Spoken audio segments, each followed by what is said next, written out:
Hi hello good morning. నేను మీ లక్ష్మీ చౌదరిని. వెల్కమ్ టు మిస్టరీ మధురంలో Telugu audio stories. Brindavanam part 133తో మీ ముందుకి వచ్చేసాను. కథలోకి వెళ్లే ముందు వీడియోకి లైక్స్ హైప్స్ ఇవ్వడం మర్చిపోకండి యార్. ఇక ఆలస్యం చేయకుండా కథలోకి వెళ్ళిపోదాం. నిఖిత శివ్ని వెనక నుంచి హక్ చేసుకోవాలని ప్రయత్నించి ముందుకు వంగేసరికి శివ్ పక్కకి తప్పుకోవడంతో ముందుకు తూలుతుంది. ఆ తూలడంతో వెళ్ళి ముందున్న పూల కుండీ మీద పడి కుండీ కొన మూతికి తగిలి మూతికి ఫ్రాక్చర్ అవుతుంది నిఖితకి. పిల్లలిద్దరూ నిఖిత దగ్గరికి వెళ్ళి హగ్ కిష్ రెండు అయ్యాయి ఆంటీ మీకు, కాకపోతే మా నాన్నతో కాదు ఈ కుండీతో అని నవ్వుతారు. తనేం చేయబోయింది అన్నది శివ్కి సూచాయిగా అర్థమవడంతో, నేను చెప్పాక కూడా ఇలాంటి పిచ్చి పనులు చేయాలని చూస్తే నాకు చాలా కోపం వస్తుంది. అది నీకు అస్సలు మంచిది కాదు. నా కోపాన్ని చూడాలి అనుకోకు. ఇంకోసారి ఇలాంటి చీఫ్ ట్రిక్స్ ప్లే చేయాలని చూడకు అని చెప్పి కమ్ ఆశయాయు అంటూ వాళ్ళ టేబుల్ దగ్గరికి వెళ్ళిపోతాడు శివ్.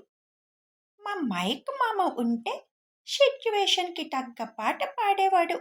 ఇప్పుడు మాకు తొందరగా పాటలు గుర్తుకు రావడం లేదు. సరే పదండి కంగారు ఆంటీ అని నవ్వుకుంటూ ఇద్దరు వచ్చేస్తారు. ఈ శివాంశ్ గారికి ఒళ్ళంతా కళ్ళున్నట్టున్నాయి. అసలు అలా లాస్ట్ సెకండ్లో ఎలా తప్పుకున్నారు అని ఆలోచిస్తూనే నెమ్మదిగా వచ్చి టేబుల్ దగ్గర కూర్చుంటుంది. పడడంతో మోకాలికి కూడా దెబ్బ తగులుతుంది. బుజ్జి, తన పాస్పోర్ట్ అయిపోయింది. రిటర్న్ టికెట్స్ కూడా బుక్ అయిపోయాయి. ఎల్లుండి నైట్ మనం ఇక్కడి నుంచి ఇండియా రిటర్న్ అవుతున్నాం. అప్పటి వరకు సైలెంట్గా ఉండమని చెప్పు తనని. ఇలాంటి పిచ్చి పిచ్చి పనులు చేసి కాళ్ళు చేతులు ఎరగొట్టుకుంటే ఇక్కడే వదిలేసి వెళ్ళిపోవాల్సి వస్తుంది. ఎవరి కోసమో నా ప్రయాణం ఆగదు అని అంటాడు శివ్. అసలు లాస్ట్ మినిట్లో మీరు అలా ఎలా తప్పుకున్నారు శివాంశ్ గారు? నేను వస్తున్నానని మీకెలా తెలిసింది అని ధైర్యంగా అడుగుతుంది నిఖిత. అది నీకు చెప్పిన అర్థం కాదు. చెప్పాల్సిన అవసరం కూడా నాకు లేదు. ఇంకోసారి నాతో మాట్లాడాలని ప్రయత్నం కూడా చేయకు. అండర్స్టాండ్ అని సీరియస్గా అంటాడు శివ్. నిదానంగా చెప్పిన గొంతులో బేస్ చూసి కొంచెం తగ్గుతుంది నిఖిత. దెబ్బలు బాగా తగిలినట్టున్నాయి అని టిష్యూ పేపర్ ఇస్తుంది పెదవి తుడుచుకోమని ఐషు. పెదవి బాగానే చిట్లి వాసిపోతుంది. అప్పటికి అప్పుడే ఫుడ్ కూడా తినడానికి అవ్వదు నిఖితకి ఆ పెదవి వల్ల. మీరైనా చెప్పండి ఐశ్వర్య గారు, లాస్ట్ మినిట్లో ఎలా తెలిసింది? ఎందుకు తప్పుకున్నారు? ఎలా తప్పుకున్నారు అని అడుగుతుంది. చెప్పాను కదా, ఆయన ఎలాంటి పరిస్థితుల్లో ఉన్నా చుట్టుపక్కల పరిస్థితులను కూడా అంచనా వేయగలరు అని. నీ పెర్ఫ్యూమ్ స్మెల్ వల్ల ఆయనకి నువ్వని అర్థమైపోయింది. అలా వెనక ఎందుకు వస్తున్నావు? ఆయన వెంటనే ఊహించేస్తారు. అందులోనూ కరెక్ట్గా తన వెనక నువ్వు ఉన్నావని తెలియగానే పక్కకి తప్పుకున్నారు. పరాయి ఆడవాళ్ళని మినిమం 5 అడుగుల దూరంలోనే ఉంచుతారు ఆయన. నువ్వు 1 అడుగు దూరంలో ఉండేసరికి ఆయన పక్కకి తప్పుకున్నారు. ఇప్పుడు తెలుసుకున్నావు కదా, కనీసం జ్యూస్ అన్నా తాగు. తిండి ఎలాగూ తినలేకపోయావు అని అంటుంది ఐషు. ఆయన గురించి తెలుస్తున్న కొద్దీ చాలా ఇంట్రెస్టింగ్గా అనిపిస్తుంది. ఆయన క్యారెక్టర్ బాగా నచ్చుతుంది. ఒక హగ్ ఇవ్వడానికి కూడా ఆయన ఎందుకంత కష్టపడుతున్నారు? బహుశా అలా హగ్ చేసుకుంటే ఆయనలో ఫీలింగ్స్ వస్తాయని భయమా అని తన నోట్లో నుంచి మాట రాగానే షట్ యువర్ మౌత్ అని అంటుంది ఐషు. ఐషు అలా అరవగానే ఏమైంది బుజ్జి అని సీరియస్గా అడుగుతాడు శివ్. నథింగ్ కన్నా, మూతి పగిలేసరికి పిచ్చివాగుడు వాగుతుంది. కొద్దిగా సెట్ చేసి వస్తాను. నాది తినడం అయిపోయింది కన్నా. పిల్లలు తిన్నాక మీరు ముగ్గురు పైకొచ్చేయండి. ఈ అమ్మాయిని తీసుకువెళ్ళి చిన్న వైద్యం చేసి వస్తాను అని నిఖిత చేయి పట్టుకొని అక్కడి నుంచి లాక్కొని రూమ్ వైపుకి వెళ్తుంది ఐషు. బుజ్జమ్మకి అంత కోపం వచ్చిందంటే ఏదో అనే ఉంటుంది. నేను కూడా వెళ్తాను నాన్న అని ఆశ లేవబోతుంటే, నో ప్రిన్సెస్, పెద్దవాళ్ళ విషయాల్లో మీరు అస్సలు కలుగు చేసుకోకూడదు. అమ్మ డీల్ చేస్తుంది. అమ్మ గురించి మీకు తెలుసు కదా, ఎంత శాంతంగా ఉంటుందో అంత కోపం కూడా వస్తుంది. తనేం చేయాలో తనకి తెలుసు. అన్ని విషయాల్లో మీరు కలుగు చేసుకోకండి అని ఇద్దరికీ చెప్తాడు శివ్. ఓకే నాన్న అని మాకు ఐస్ క్రీమ్ ఆర్డర్ పెట్టినాన్న అని అడుగుతారు ఇద్దరు. రూమ్లోకి తీసుకువెళ్ళి ఐషు విసురుగా మంచం మీదకి తోస్తుంది నిఖితని. ఏమిటి ఐశ్వర్య గారు, నేనేమన్నానని మీకు అంత కోపం వచ్చింది? క్యాజువల్గా హగ్ చేసుకునే విధానాన్ని కూడా ఆయన అంత సీరియస్గా తీసుకోవడం నాకెందుకో అలా అనిపించింది. ఒకవేళ హగ్ చేసుకుంటే ఆ మనిషి మీద ఆయనకు ఫీలింగ్స్ అని అంటుందో లేదో చెంప పగల కొడుతుంది ఐషు. ఐషు కొడుతుంది అనుకోలేదు. వెంటనే చెంప మీద చేయి పెట్టుకొని ఇలా కొట్టారేంటి అంటుంది. హక్ చేసుకుంటే ఫీలింగ్స్ రావడానికి నా మొగుడికి ఏమన్నా కామ పిచ్చి ఉందనుకుంటున్నావా? మాట్లాడే ముందు ఆలోచించి మాట్లాడాలి. ఇదే మాట ఆయన వినుంటే నిన్ను అక్కడే పాతి పెట్టేస్తారు. అందుకే నిన్ను ఇక్కడ దాకా తీసుకొచ్చాను. ఏంటి ఓ ఫారెన్ కల్చర్ ఫారెన్ కల్చర్ అని ఎగురుతున్నావు? అలాంటి ఫారెన్ కల్చర్ ఆయనకి చిరాకు. ఆయనకి తన దేశమన్నా ఆ సాంప్రదాయాలన్నా చాలా ఇష్టం. ఆయన ఆడవాళ్ళని చాలా గౌరవిస్తారు. నీలాగా చిరాకు తెప్పించే వాళ్ళంటేనే చిరాకు ఆయనకి. ఆయన పరాయి ఆడవాళ్ళు టచ్ చేయడానికి ఒప్పుకోరు. చిరాకు ఆయనకు. అలాంటివన్నీ ఆయనకి ఫస్ట్ నుంచి ఇష్టం ఉండదు. అసలు నువ్వు హక్ చేసుకోవాలంటున్నావు. హక్ చేసుకుంటే నీకేం కలిసి వస్తుంది? హక్ చేసుకుంటేనే ఆయనకు ఫీలింగ్స్ వస్తాయని అంటున్నావు. ఒక మగవాడిని హక్ చేసుకోవాలని ఎందుకు అనిపిస్తుంది ఒక ఆడపిల్లకి? అంటే ఇప్పుడు నీకు ఫీలింగ్స్ వచ్చాయా?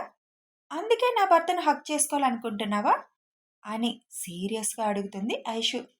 "ఉహుం" అని ఐషు కోపాన్ని చూసి తల అడ్డంగా ఊపుతుంది నిఖిత. మరెందుకు పిచ్చి ఆనందాలు? హక్ చేసుకోవడం అదొక సరదా అయిపోయింది ప్రతి వాళ్ళకి. ఎక్కడ కల్చర్ని ఎక్కడికి తీసుకొస్తున్నారు? నువ్వు హక్ కావాలి అంటున్నా నీకే ఫీలింగ్ లేదన్నప్పుడు అసలు ఇష్టం లేని ఆయనకి ఎందుకు వస్తాయి ఫీలింగ్స్? ఇప్పుడు చెప్తున్నాను విను. హక్ కాదు కదా, నువ్వు బట్టలన్నీ విప్పేసి బేర్ బాడీతో నా మొగుడు ముందు నుంచున్నా కనీసం నీ వైపు చూడను కూడా చూడడు. ఇంత కూడా ఆయనలో ఫీలింగ్ కలగదు. నువ్వే కాదు, నీకంటే అప్సరసలు వచ్చి ఆయన ముందు నిలబడినా ఆయన చలించరు. ఒక్క నా దగ్గర మాత్రమే ఆయన ఏ ఫీలింగ్స్ అయినా ఓపెన్ అవుతాయి. ఒకవేళ నాకేదైనా జబ్బు చేసి నేను మంచాన పడ్డా, నేను సంసారానికి పనికి రాకపోయినా ఇంకొక ఆడదాని వైపు మాత్రం చూడరాయన. రాముడు లెక్క ఆయన. ఒక్క భార్య దగ్గర మాత్రమే ఆయన అన్ని ఎమోషన్స్ బయటకు వస్తాయి. మా దగ్గర నోరు అదుపులో పెట్టుకో. మంచిగా ఉన్నంతసేపు మంచి, చిరాకు తెప్పిస్తే ఇలాగే ఉంటుంది నా సమాధానం. నా పిల్లలే ఆయనకి ఇష్టం లేని పని చేయరు. నువ్వెందుకు అలా ఎక్స్ట్రాలు చేస్తున్నావు? ఇండియా రావాలని లేదా? ఒక ఆడపిల్ల మూర్ఖుల చెరలో ఉందని నీకోసం నా పిల్లల్ని కూడా డేంజర్లో పెట్టి నిన్ను బయటికి తీసుకొచ్చారు నా భర్త. ఆ విశ్వాసాన్ని ఉంచుకో అలాగే. నిన్ను సేవ్ చేయాల్సిన అవసరం మాకు లేదు. అక్కడున్నది నకిలీ అని తెలియగానే అసలు అమ్మాయి ఎక్కడుందని తెలుసుకోవడానికి ఆయన చేసిన ప్రయత్నం నీకు తెలియదు. ఆ ఫేక్ పాపని బంధించేస్తే మా పని అయిపోయేది. కానీ మేము అక్కడ అమ్మాయిని బంధిస్తే నిజం తెలిసిందని ఇక్కడ నిన్ను చంపేస్తాడు ఆ రాస్కెల్ గాడు. అలా ఒక అమ్మాయిని రిస్కులో పెట్టలేక వేరే దేశం వెళ్లాల్సిన మేము ఇక్కడికి టూర్ వేసుకొని రిస్క్ చేసి నిన్ను బయటికి లాగాం. నీలో ఉన్న లోపమేంటో తెలుసా? నీ నోటి దూలతనం. నోటికి ఎంత వస్తే అంత ముందు వెనుక ఆలోచించకుండా మాట అనేస్తావు. అది అస్సలు మంచిది కాదు. అలా వాగడం వల్లే ఇన్ని రోజులు ఇక్కడ బందీగా ఉండిపోయావు. ఇప్పుడు నీ దురదతో పిచ్చి పిచ్చి వాగుడు వాగితే పాస్పోర్ట్ కూడా లేదు నీకు. ఇప్పుడు ఇక్కడ తెలిస్తే ఆ విషయం వెంటనే తీసుకెళ్లి జైల్లో పడేస్తారు నిన్ను. నా మొగుడికి తిక్కరేగిందంటే అదే జరుగుతుంది. బుద్ధిగా ఇండియా వెళ్లే వరకు ఆ నోటి దురద తగ్గించుకో. పదా, ఆయింట్మెంట్ టాబ్లెట్లు ఇస్తాను తెచ్చుకుందు అని వాళ్ళ రూమ్కి తీసుకువెళ్ళి పెదానికి రాసుకోవడానికి జల్లిచ్చి గాయం తగ్గడానికి టాబ్లెట్స్ ఇస్తుంది ఐషు. ఇంక వెళ్ళు, వెళ్ళి టాబ్లెట్ వేసుకొని పడుకో శుభ్రంగా అని అంటుంది ఐషు. తను అలా బయటికి వెళ్తున్నప్పుడు పిల్లల్ని తీసుకొని శివ్ లోపలికి వస్తాడు. తల వంచుకొని వెళ్ళిపోతుంది నిఖిత. ఉజ్జం ఏటో గట్టిగానే ఇచ్చినట్టుంది అని పిల్లలిద్దరూ అనుకుంటూ నవ్వుకుంటారు. మీరింక పడుకోండి అని పిల్లల్ని పడుకోమని చెప్పి ఐషుని తీసుకొని బాల్కనీలోకి వెళ్తాడు శివ్. మనం కూడా పడుకుందాం కన్నా నిద్రొస్తుంది నాకు అని అంటుంది ఐషు. Drama page. వేషాలు వేయకుండా ఏం వాగిందా పిల్ల అని అడుగుతాడు శివ్. ఏం లేదులే కన్నా, ఆ పిల్లకి నోటి దురద కొంచెం ఎక్కువని తెలిసిందే కదా. నీ కోపం వచ్చిందంటే తనేదో వాగింది. ఏం వాగింది బుజ్జి? శివుని హత్తుకొని, ఒకవేళ నువ్వు తనని హక్ చేసుకుంటే తన మీద నీకు ఫీలింగ్స్ వస్తాయి అన్న భయంతో నువ్వు హక్ చేసుకోవడానికి ఇష్టపడడం లేదంట అని అనగానే ఐషు చుట్టూ చేతులు బిగించి చాలా ఊహించుకుంటుందిగా అని అంటాడు. అందుకేలే అర్థమయ్యేలా చెప్పి వచ్చాను. నేను చెప్పాననే కదా ఇప్పుడు నీకు కోపం రాలేదు అని అంటుంది శివ్ గుండె మీద కిస్ చేస్తూ. ఆ అమ్మాయి బొగ్గ చూశాలే, ఎర్రగా కందిపోవడం. గట్టిగానే ఇచ్చావు సమాధానమని అర్థమైంది. అందుకే ఇప్పుడు నాకు కోపం రావడం లేదు ఆ మాట విన్నా. ఆ చేతన్ గడి పిల్లని ఎలా భరిస్తాడో ఏంటో. అంతా మంచిదే కన్నా, కొంచెం నోటి తురిసి ఎక్కువ. తను అనుకున్నది జరగాలి అనుకునే మనస్తత్వం కూడా కొంచెం ఉంది. తల్లి లేని పిల్లని రమేష్ గారు పెంచిన విధానం అయ్యుంటుంది. నువ్వు కూడా తల్లి లేని పిల్లగానే పెరిగావు కదరా. మీ నాన్న నిన్ను అంతకంటే గారాబంగా పెంచారు కదా. మరి నీకెందుకు అలాంటి అలవాట్లు రాలేదు? సగం గారాబంలో మొండిగా ఉంటారేమో కానీ వీళ్ళు పెరిగే కొద్దీ వాళ్ళ చుట్టూ ఉన్న కల్చర్ని చూసి కొంతమంది వాటికి అట్రాక్ట్ అవుతారు. ఆ వైపు అడుగులు వేస్తారు అంతే. తల్లి తండ్రి కూడా ఫ్రీడమ్ ఇచ్చేస్తారు బాగా అని అంటాడు శివ్. అసలైన అమ్మాయికి 30 వచ్చే వరకు పెళ్ళి ఆలోచన ఎందుకు చేయలేదో అని అంటుంది ఐషు. మనకెందుకు బుజ్జి అవన్నీ, తీసుకెళ్ళి ఆయనకు అప్పచెప్పడం వరకే మన బాధ్యత. ప్యూర్ సోల్ కన్నా అన్నావు. అమ్మాయిలో పిచ్చి కోరికైతే ఉంది. అందుకే కదా నేను దగ్గరకు రానివ్వంది. అయినా ఇదెక్కడి గోల? బుద్ధిగా ఉన్న అబ్బాయిలనేమో ఇలా కావాలని విసిగిస్తారు. అసలు అబ్బాయిల కంటే అమ్మాయిలు దారుణంగా తయారయ్యారు. సర్లే, ఎర్లీ మార్నింగ్ లేచి బయలుదేరాలి మనం. పద, వెళ్ళి పడుకుందామని ఆయుషుని తీసుకొని లోపలికి వస్తాడు శివ్. వీళ్ళు వెళ్ళేసరికి పిల్లలిద్దరూ పడుకోవడంతో ఉదయం అంత హైట్కి వెళ్ళినా కొద్దిగా కూడా భయపడలేదు కన్నా. ఎంత ఎంజాయ్ చేశారు అసలంటూ ఇద్దరు నుదురు మీద ముద్దు పెడుతూ అంటుంది ఐషు. వాళ్ళు నా పిల్లలు, భయం ఎందుకుంటుంది అని సరిగ్గా పడుకొని ఐషుని హత్తుకొని కళ్ళు మూసుకుంటాడు Shiv. Next day early morning లేచి అందరూ డిస్నీ ల్యాండ్కి స్టార్ట్ అవుతారు. కంగారు ఆంటీ, పెదం ఇంకా బూరిలాగే ఉండిగా, నొప్పి తగ్గిందా అని అడుగుతుంది ఆషి. నిఖిత ఏం మాట్లాడకుండా సైలెంట్గా కూర్చుంటుంది. అవును కంగారు ఆంటీ, మీకు తగిలింది పెదానికే కదా, మరి బొగ్గెందుకలా వాసింది, ఎర్రగా ఉంది అని అడుగుతాడు ఆయు. సైలెంట్గా ఉండండి కన్నాలు అని ఇద్దరిని వారిస్తుంది ఐషు.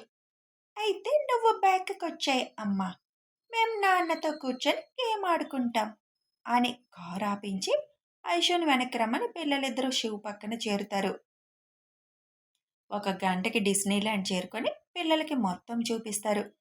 ఆ రోజంతా ఎక్కువ టైం పిల్లలు అక్కడే ఉండి ఎంజాయ్ చేసి రిటర్న్ అవుతారు. అందరూ కారులో వస్తున్నప్పుడే ముందు రోజు వాళ్ళు చేసిన స్కై డైవ్ వీడియో మొత్తం ఫ్యామిలీ మెంబర్స్ అందరికీ షేర్ చేస్తారు. అది చూసి అందరూ వరుసగా ఫోన్లు చేయడం మొదలు పెట్టడంతో అక్కడికి వచ్చాక మాట్లాడతాం, ఇప్పుడు మేము చాలా టైర్డ్గా ఉన్నాం అని మెసేజ్ చేసి షో మీద వాలిపోతారు ఇద్దరు. ఆ రాత్రి అక్కడ స్టే చేసి నెక్స్ట్ డే మార్నింగ్ నిఖితని సేవ్ చేసిన సిటీకే వెళ్తారు. వాళ్ళందరినీ హోటల్ దగ్గర డ్రాప్ చేసి షివ్ టీం మెంబర్స్ ఉన్న చోటికి వెళ్ళి ఒకసారి మొత్తం అక్కడ చెక్ చేసి రేపు ఈవినింగ్ వరకు అడ్జస్ట్ అవ్వండి, కేర్ఫుల్గా ఉండండి అని చెబుతాడు అందరికీ. రేపు ఈవినింగ్ నేనేం చేయాలో చెప్పాను కదా, అలాగే చెప్పమనండి. పోలీసులు వచ్చే టైంకి మీరు సైడ్ అయిపోండి అని చెబుతాడు. ఓకే సార్, మీరు చెప్పినట్టే చేస్తాం. చీఫ్ ఆల్రెడీ ఫోన్ చేశారు సార్. రేపు నైట్ ఫ్లైట్కి మాకు బుక్ చేసేశారు. ఇక్కడంతా మనం అనుకున్నట్టు అయిపోగానే మేము ఫ్లైట్ ఎక్కేయడమే అని అంటారు టీం మెంబర్స్. ఓకే మరి, నేను ఇంకా స్టార్ట్ అవుతాను అని అక్కడి నుంచి బయలుదేరి హోటల్కి వచ్చేస్తాడు. సాయంత్రం ఫ్లైట్ టైంకి అందరూ ఎయిర్పోర్ట్కి చేరుకుంటారు. అక్కడ చీఫ్ ఇండియన్ ఎంబసీ ద్వారా ప్యారిస్ వాళ్ళతో మాట్లాడించి నిఖిత పాస్పోర్ట్ ఆన్లైన్లో చూపించి తన ప్రయాణానికి ఏ ఆటంకం లేకుండా వీసా ఏర్పాటు చేయిస్తారు. అలా నిఖితని తీసుకొని ఇండియా ఫ్లైట్ ఎక్కుతారు శివ్ వాళ్ళు. కథ కొనసాగుతుంది. పాపం నిఖిత బొగ్గ బోరైపోయింది. మరి తన ఆశ శివ్ నెరవేరుస్తాడా లేదా తెలియాలి అంటే వేచి ఉండాల్సిందే. వీడియో నచ్చితే ఒక లైక్ చేయండి, షేర్ చేయండి, కామెంట్స్ రూపంలో మీ అభిప్రాయం తెలియజేయండి. అలాగే హృదయదాత్రి సిరీస్ వస్తుంది, అది కూడా చూడండి. Thanks for watching.